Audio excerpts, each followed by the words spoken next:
Hello dear student, welcome to online classes of excellent coaching classes. जैसा आप जानते हो कि बोर्ड एग्जाम बहुत पास आ चुके हैं और आपने स्कीम देख भी ली होगी। 24 मार्च से आपके यूपी बोर्ड की क्लास 10th और 12th के एग्जाम स्टार्ट हो रहे हैं।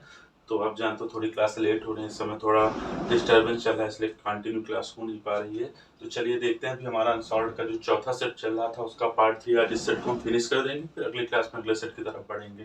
तो चलिए स्टार्ट करते हैं।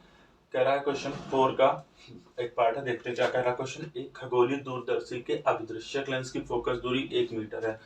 जब अंतिम प्रतिबिंब स्पष्ट दृश्य की न्यूनतम दूरी पर बनता है तब लेंसों के बीच की दूरी 1.05 मीटर होती है। नेत्रिका की फोकस दूरी तथा दूरदर्शी की आवर्तन क्षमता ज्ञात कीजिए। तो आप जानते हो क्वेश्चन खगोलीय दूरदर्शी का है, तो अगर हम रफली फिगर बना लें यहाँ पर, तो आप जानते हो इसमें जो पहले इधर आगे लेंस लगा होगा और उसके बाद इसके बाद एक और लेंस लगा होता है जो उससे थोड़ा छोटा होता है। आप जानते हो ये लेंस कौन सा होता है, ये अभिदृश्यक लेंस होता है जिसको की फोकल लेंथ को आप FO से दिखाओगे, और ये आपका नेत्रिका लेंस होता है जिसको आपकी फोकल लेंथ को आप किससे दिखाओगे, FE से। अभिदृश्यक लेंस को इंग्लिश में ऑब्जेक्टिव लेंस कहते हैं, इसलिए आप इसको O से दिखाते हो, जबकि नेत्रिका लेंस को आईपीस कहते हैं जिसको आप किससे दिखाते हो, E से। अब आप थोड़ा सा समझ सकते हैं, यहाँ पर इसको आप E से दिखा सकते हो, ठीक है। अब आप देखते हो दोनों में बेटा कहा गया कि एक खगोलीय दूरदर्शी के अभिदृश्य लेंस की फोकस दूरी, इसका मतलब FO आपको दिया गया है। कह रहा है यहाँ पर कि एक खगोलीय दूरदर्शी के अभिदृश्य लेंस की फोकस दूरी 1 मीटर है। इसका मतलब आपको फोकल लेंथ अभिदृश्य लेंस की दी गई है जो कितनी बेटा, 1 मीटर।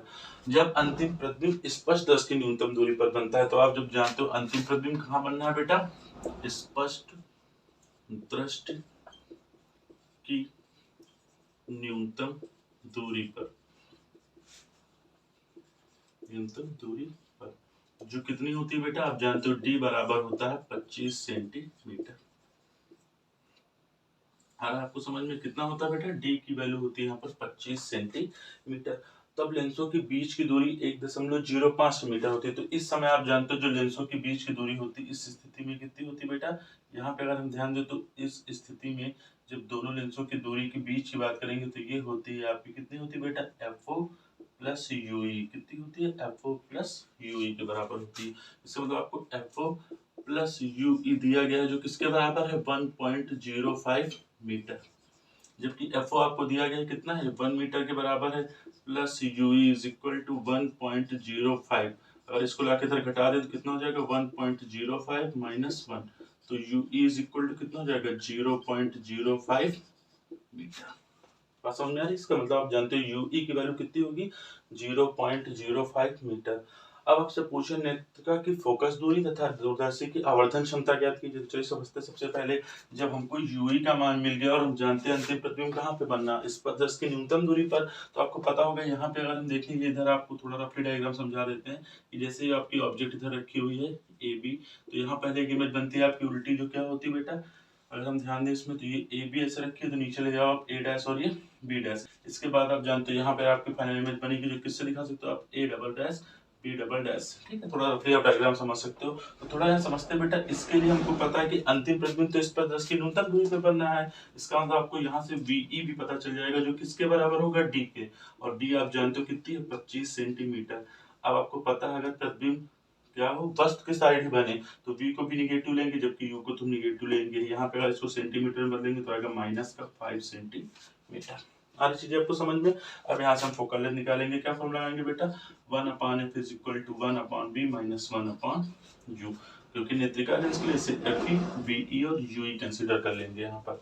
तो चलिए देखते हैं, 1/VE की वैल्यू कितनी रखेंगे, माइनस का 25, माइनस 1/UE की वैल्यू कितनी रखेंगे, माइनस का 5। जब इसको हम सॉल्व करेंगे तो FE की वैल्यू आएगी आपकी 25/4 सेंटीमीटर। और बिल्कुल आप जानते हो लेंस FE कैसा है, तो आईपीस लेंस आपका उत्तल लेंस है, इसलिए फोकस दूरी कैसी होगी आपकी, धनात्मक। अब बात करें बेटा आवर्धन क्षमता की, तो आवर्धन क्षमता यहाँ पे हम आसानी से निकाल पाएंगे। आवर्धन क्षमता M बराबर क्या फॉर्मूला होता है, ये होता है माइनस का FO upon FE in bracket 1 plus FE upon D। चलिए वैल्यू रखते हैं यहाँ पर। तो FO की वैल्यू आप जानते हो कितनी है बेटा, ये आपकी 1 मीटर, तो इसका मतलब कितने सेंटीमीटर हो जाएगा, 100 सेंटीमीटर। FE की वैल्यू आपको पता है 25/4, 1 प्लस FE मतलब 25/4 गुणे D की वैल्यू कितनी हो जाएगी, 25, 25 से 25 कैंसिल, 25 चौको 100, 4 चौक 16, और यहाँ पे अगर हम देखें तो क्या होगा, 4 1 कम 4 1 5/4, गुणा करोगे तो आपको कितना आएगा, माइनस का इसका मतलब आप जानते हो आवर्धन क्षमता निगेटिव है, इसका मतलब अंतिम प्रतिबिंब कैसा बनेगा, उल्टा। आप जानते हो ऐसे क्वेश्चन जहां तक आप देख रहे होगे खगोलीय दूरदर्शी या इस दूरदर्शी वाले चैप्टर से भी जो भी क्वेश्चन ज्यादातर प्रीवियस ईयर में पूछे जा रहे हैं वो न्यूमेरिकल ही हैं।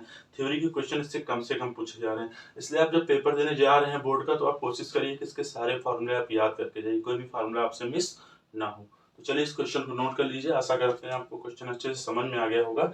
चलिए बढ़ते हैं नेक्स्ट क्वेश्चन की ओर। चलिए बढ़ते हैं नेक्स्ट क्वेश्चन की ओर। नेक्स्ट क्वेश्चन कह रहा है कि 5000 एंगस्ट्रॉम तरंग दैर्घ्य का प्रकाश 3 × 10⁻⁻⁴ सेंटीमीटर चौड़ी झिल्ली पर अभिलंबवत पड़ता है। द्वितीय निम्निष्ठ की कोणीय स्थिति तथा केंद्रीय उच्चिष्ठ की कोणीय चौड़ाई का मान ज्ञात कीजिए। तो आप जानते हो बेटा ये विवर्तन चैप्टर का क्वेश्चन है जहां आपको तरंग दैर्घ्य लैम्डा का मान दिया गया है 5000 एंगस्ट्रॉम। आज बात समझ में, तथा जो आपकी झिल्ली की चौड़ाई ई बराबर दी गई है 3 × 10⁻⁴ सेंटीमीटर, और सेंटीमीटर को मीटर बनाने के लिए आप किससे गुणा करते हो, 10⁻⁻2 से। चलिए गुणा कर दिए 3 × 10⁻⁻6 मीटर। अब आपसे कहें द्वितीय निम्निष्ठ की कोणीय स्थिति, चलिए देखते हैं इसकी कोणीय स्थिति का कैसे होगा। तो थोड़ा सा समझते हैं यहाँ पर चीजों को। कुछ ऐसी स्थिति होगी यहाँ पर और ये कुछ ऐसी स्थिति होगी यहाँ पर, ऐसे आपने बनाया होगा तीव्रता का जो ग्राफ बनता है। तो आपसे कहें बेटा द्वितीय निम्निष्ठ की स्थिति, तो आप लिखोगे यहाँ पर द्वितीय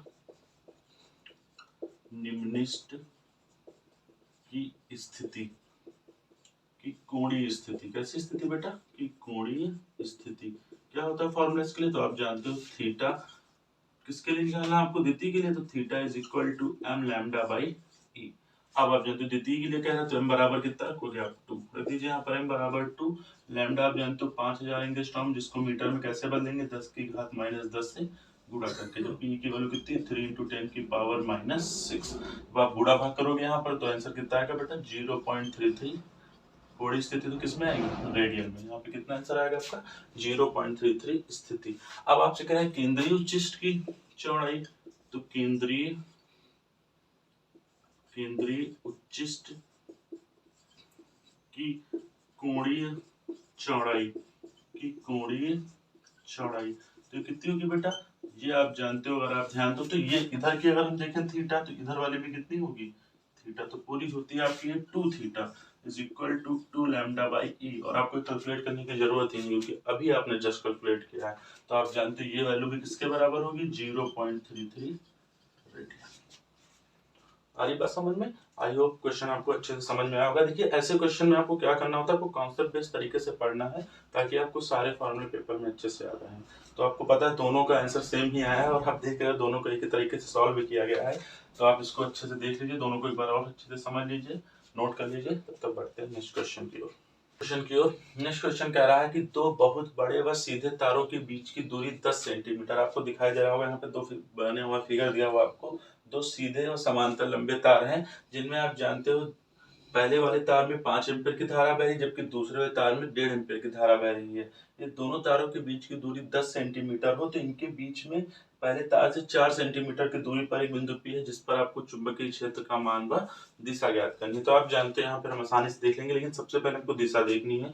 चलिए देखते हैं हम पहले वाले तार की वजह से देखें। सबसे पहले अगर हम देखें पहले तार की वजह से चुंबकीय क्षेत्र हम मान रहे हैं यहाँ पर B1, तो इसकी दिशा कैसी होगी बेटा, तो इस वाले तार की वजह से चुंबकीय क्षेत्र यहाँ पे हम इसको मान रहे हैं B1। क्या मान रहे हैं यहाँ पर B1। अब आप जानते हो धारा ऊपर की ओर जा रही है, तो थोड़ा सा अगर आप अच्छे से समझना चाहो बेटा तो आप जानते हो इस तार की वजह से अगर हम चुंबकीय क्षेत्र देखेंगे, अगर आपको दिक्कत हुई तो आप इस तार को इसी पॉइंट की तरफ मोड़ दो, धारा ऐसे जाने लगेगी कि नहीं। अब आप जानते हो उंगलियों को धारा की दिशा में रखोगे तो अंगूठा किधर की ओर जाएगा, प्लेन के अंदर की ओर। इसका मतलब आप यहाँ पर समझ गए होंगे अच्छे से। देखिए यहाँ पर जो चुंबकीय क्षेत्र होगा वो किधर की ओर होगा, नीचे की ओर। इसका मतलब B1 का मान किधर की ओर होगा, डाउनवर्ड। अब जबकि इस वाले वायर को अगर इधर की ओर मोड़ेंगे तो इस वाले वायर को इधर मोड़ेंगे तो करंट इधर की ओर जाने लगेगी। अब आप जानते हो करंट को उंगलियों की डायरेक्शन में लेंगे तो अंगूठा किधर की ओर जाएगा, अंगूठा आप जानते हो ऊपर की ओर जाएगा। इसका मतलब इस समय जो यहाँ करंट की डायरेक्शन होगी यहाँ पर आप देख रहे होगे, अगर इस वायर पे से करंट की डायरेक्शन देखेंगे तो अंगूठा किधर की ओर जा रहा है, ऊपर की ओर। इसका मतलब यहाँ पे जो मैग्नेटिक फील्ड होगा ये अपवर्ड होगा। कैसा होगा बेटा, ये अपवर्ड। अब आप इस वैल्यू को यहाँ पे निकाल लोगे और समझ जाओगे कैसे क्या होगा। तो चलिए समझते हैं B1 का मान क्या होगा। तो आपको पता है सीधे तार की वजह से चुंबकीय क्षेत्र कितना होता है बेटा, 2 × 10⁻⁻7 I/R। अब पहले वाले में देखेंगे तो धारा कितनी है I1 और दूरी को मान लेंगे R1, तो 2 × 10 की पावर -7, I1 का मान आपको पता है 5 एम्पियर है, जबकि दूरी यहाँ देखेंगे तो 4 सेंटीमीटर है, जिसको हम किस में बदलेंगे, मीटर में। आई बात समझ में आपको? दो कम दो दूनी 4, यहाँ से आप डिवाइड करके निकालोगे तो आएगा 2.5 × 10 की पावर -5 टेस्ला, क्योंकि आप जानते हो चुंबकीय क्षेत्र का मात्रक क्या होता है, सही मात्रक टेस्ला। अब आप थोड़ा सा समझो इसकी दिशा क्या है, तो इसकी दिशा आप जानते हो डाउनवर्ड है। किससे है दिशा बेटा इसकी, डाउनवर्ड, यहाँ पे हमने दिखा दिया। बात करें B2 की, तो B2 आप जानते हो 2 × 10 की पावर -7 कितनी धारा बह रही है इसमें, I2/R2, तो कितनी हो जाएगी 2 × 10 की पावर -7। I2 की वैल्यू कितनी है, ये आपकी 1.5, और यहाँ से दूरी अगर हम देखें तो बताइए बेटा, ये पूरी 10 इसमें 4 चले जाएगी, कितना बचेगा 6, तो 6 × 10 की घात -2। अब आप इसको यहाँ डिवाइड कर लीजिए तो कितना आएगा 0.5 × 10 की पावर -5 टेस्ला। आ रही बात समझ में? जबकि आप जानते हो ये मैग्नेटिक फील्ड किधर की ओर होगा, ऊपर की, दोनों की दिशा विपरीत, इसका मतलब आप जानते हो जो ज्यादा होगा उसमें कम वाले को घटा देंगे। तो यहाँ पर आप लिखोगे बिंदु P पर परिणामी चुंबकीय क्षेत्र। आप खुद बताइए कौन सा ज्यादा है, तो आपको पता है जो डाउनवर्ड है उसकी B1 की वैल्यू ज्यादा है, इसलिए आप जानते हो B = क्या होगा, B1 - B2। ज्यादा वाले में कम वाले को हटा देंगे, आपको पता है 2.5 पे 0.5 बताएंगे कितना बचेगा, 2 × 10 की पावर -5 टेस्ला। अब इसकी दिशा की बात करें तो आप जानते हैं ज्यादा वाले की दिशा किधर की ओर है, नीचे की ओर, इसलिए परिणामी की दिशा भी किधर की ओर होगी, नीचे की ओर। यही आपका क्या होगा आंसर। देखिए आपको अच्छे से पढ़ के जाना है। अगर आप पेपर के में बोर्ड के लिए अच्छे से प्रिपरेशन करना चाहते हो तो सबसे पहले आप देख लीजिए मैग्नेट में आपको बायो सेवर्ट का नियम अच्छे से पढ़ के जाना है। इस नियम का प्रयोग करके वृत्ताकार कुंडली के केंद्र पर चुंबकीय क्षेत्र कितना होगा, ये भी आप अच्छे से पढ़ के जाइए। एक अनंत लंबाई के चालक तार की वजह से चुंबकीय क्षेत्र क्या होता है, समान धारावाही परिनालिका की वजह से चुंबकीय क्षेत्र क्या होता है, आप अच्छे से पढ़ के जाएंगे तो कोई भी न्यूमेरिकल आपको छूटेगा नहीं। चलिए आप इसको नोट कर लीजिए, बढ़ते हैं आखिरी न्यूमेरिकल की ओर। चलिए बढ़ते हैं नेक्स्ट क्वेश्चन की ओर। आप जानते हो इस सेट का लास्ट क्वेश्चन है। चलिए क्वेश्चन देखिए क्या कह रहा है। क्वेश्चन कह रहा है यहाँ पर कि एक धारामापी को अमीटर में कैसे परिवर्तित करोगे। एक धारामापी का प्रतिरोध 5 ओम है तथा यह अधिकतम 1.5 एम्पीयर की धारा नाप सकता है। इस यंत्र को 6 एम्पीयर तक की धारा नापने वाले अमीटर में कैसे बदला जा सकता है। इस अमीटर का प्रतिरोध भी है। तो आप जानते हो बेटा धारामापी का काम होता है धारा की दिशा को प्रदर्शित करना। धारामापी आप जानते हो धारा की उपस्थिति है या नहीं इस चीज को भी बताता है और धारा की दिशा को भी बताता है, जबकि अमीटर का काम होता है विद्युत धारा का मान नाप बताना। जानते हो आप धारा को हम अमीटर के द्वारा ही नापते हैं, जबकि आप जानते हो विद्युत विभवांतर को हम किसके द्वारा नापते हैं, वोल्टमीटर द्वारा नापते हैं। तो चलिए देखते हैं सबसे पहले क्वेश्चन को कि एक धारामापी को अमीटर में कैसे परिवर्तित करेंगे। तो आप जानते हो बेटा अगर धारामापी को हम जी से दिखाते हैं, किससे दिखाते हैं, जी से, इसको आप इंग्लिश में बोलते हो गैल्वेनोमीटर। तो अगर हम धारामापी के साथ समांतर क्रम में क्या करें बेटा, एक निम्न मान का प्रतिरोध जोड़ दें। किसको जोड़ दें यहाँ पर, निम्न मान का प्रतिरोध, मतलब लो वैल्यू का जोड़ दें, निम्न मान का प्रतिरोध, लो वैल्यू रेजिस्टेंस, जिसको आप इंग्लिश में बोलोगे, क्या बोलोगे बेटा इसको इंग्लिश में, low value resistance. Low value resistance इसी चीज को आप बोलते हो, क्या बोलते हैं बेटा, इसी प्रतिरोध का एक अलग नाम भी दिया जाता है जिसको आप कहते हो संट। क्या बोलते हैं इसको, संट। इसको आप एस से दिखाते हो, किससे दिखाते हो बेटा, एस से। चलिए माना यहाँ पे जो इधर से जो करंट आ रही है वो है आई, ये करंट यहाँ पे पहुंचेगी तो आपको पता करंट के पास दो रास्ते हैं, तो जो धारा गैल्वेनोमीटर में जा रही है उसको हम आई से दिखाएंगे, बाकी जो बची हुई करंट होगी वो कितनी होगी, आई माइनस आई जी, जो किसमें जाएगी बेटा, संट में, आई माइनस आई जी। अब आप जानते हैं दो बिंदुओं के बीच अगर आप देखोगे तो यहाँ पे अगर मान लें विभवांतर V है तो यहाँ पर भी विभवांतर कितना होगा, V, क्योंकि आप जानते हो समांतर क्रम में विभवांतर का मान समान होता है, पैरेलल ऑर्डर में पोटेंशियल डिफरेंस सेम होता है। तो यहाँ पे कितना होगा पोटेंशियल डिफरेंस, अगर हम बात करें V की तो ये आप जानते हो जाएगा IG इंटू जी, जबकि आपको पता है यहाँ पर भी कितना होगा, I minus I G into S, ये आपस में क्या होंगे, सेम। तो अगर हम यहाँ से देखें इस वैल्यू को निकालना चाहें एस की, तो एस की वैल्यू कितनी आएगी, आपकी आएगी I G into G upon I minus I G. आ रही बात समझ में। तो आपको पता है बेटा अगर हम चाहते हैं कि धारामापी को हम अमीटर में बदल दें तो हमको क्या करना होगा, इसके साथ समांतर क्रम में एक निम्न मान का प्रतिरोध जोड़ना होगा जिसको हम क्या बोलते हैं, संट। ये आप जब जोड़ दोगे तो इस समय जो ये सर्किट होगा किसकी तरह काम करने लगेगा, अमीटर की तरह धारा को मापने लग जाएगा। ये तो आपका हो गया जो थ्योरेटिकल पोर्शन था। अब आप देखते हैं आगे न्यूमेरिकल में क्या कह रहा है, एक धारामापी का प्रतिरोध 5 ओम है, इसका मतलब आपको यहाँ पे G का मान दिया गया है 5 ओम। ठीक है, या अधिकतम 1.5 एम्पीयर की धारा नाप सकता है। इसका मतलब यहाँ पे IG दिया गया है 1.5 एम्पीयर। जबकि अगर आप ध्यान दो तो इस यंत्र को 6 एम्पीयर की धारा मापना है हमको, तो I बराबर कितना दिया गया है 6 एम्पीयर। इस वैल्यू को यहाँ पे आप पुट कर दीजिए, तो IG मतलब 1.5 इंटू G की वैल्यू कितनी है 5 अपॉन 6 माइनस 1.5, तो 1.5 इंटू 5 अपॉन 4.5। यहाँ सीधे आप काट दो, 15 कम 15 15 दिया 45, तो कितना आएगा आपका 5/3। इसका मतलब अगर हम चाहते हैं बेटा कि सब हो जाए आसानी से, ये किसमें परिवर्तित हो जाए, ये धारामापी अमीटर में परिवर्तित हो जाए, तो इसके साथ समांतर क्रम में हम क्या जोड़ेंगे, इसके साथ समांतर क्रम में एक हम निम्न मान का प्रतिरोध जोड़ देंगे, जिसका मान कितना होगा, जिसका मान आप जानते हो S बराबर कितना हो जाएगा 5/3। इसी प्रतिरोध को हम कहते हैं संट। क्या कहते हैं, संट। आशा करते हैं आपको क्वेश्चन समझ में आया होगा। देख रहे होगे बेटा कि लास्ट के कुछ ईयर से ऐसे क्वेश्चन जरूर पूछे जा रहे हैं बोर्ड में, तो आप इस टॉपिक को जरूर प्रिपेयर करके जाइए बोर्ड में। अगर आप फिजिक्स का पेपर देने जा रहे हैं तो आप जानते हो, यहाँ अगर आप पेपर देने जा रहे हैं तो आप ये चीज जरूर पढ़ के जाइए कि धारामापी को अमीटर में कैसे परिवर्तित करेंगे और धारामापी को वोल्टमीटर में कैसे परिवर्तित करेंगे। चलिए इसको नोट कर लीजिए, जिसमें से एक पोर्शन अभी आपका रह गया है उसको करवाते हैं फिर।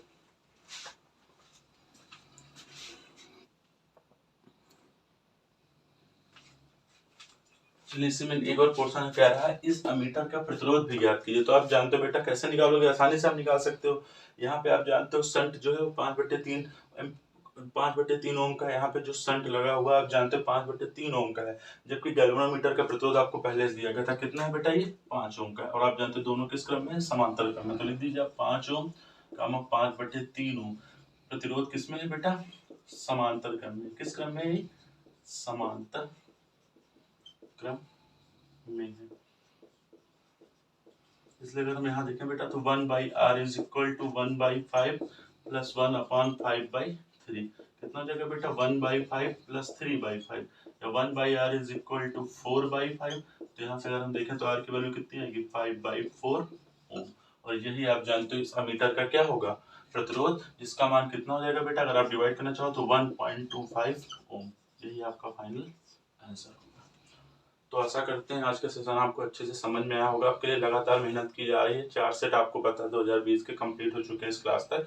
तो चलिए देखते हैं अगले सेट को हम कब स्टार्ट करते हैं। आप क्लास में साथ बने रहिए। क्लास में कोशिश करेंगे कि आपके लिए जितने भी इंपॉर्टेंट क्वेश्चन है, अभी हम क्या करेंगे, सॉल्व को थोड़ी देर के लिए रोकते हैं यहाँ पर। अभी अनसॉल्व हो सकता है आपकी अगली क्लास में कंटिन्यू स्टार्ट ना, लेकिन अब हम देखेंगे कि बोर्ड के लिए जो इंपॉर्टेंट डेरिवेशन उनको हम स्टेप बाय स्टेप आपको बताते चलेंगे, सॉल्व भी कराएंगे, और आपको बोर्ड में जाने से पहले उन डेरिवेशन को पढ़ के जाना है। तो आशा करते हैं आज क्लास आपको अच्छे से समझ में आएगी। अगर किसी भी क्वेश्चन में आपको डाउट रह गया है तो आप कमेंट सेक्शन में कमेंट करके पूछ सकते हैं।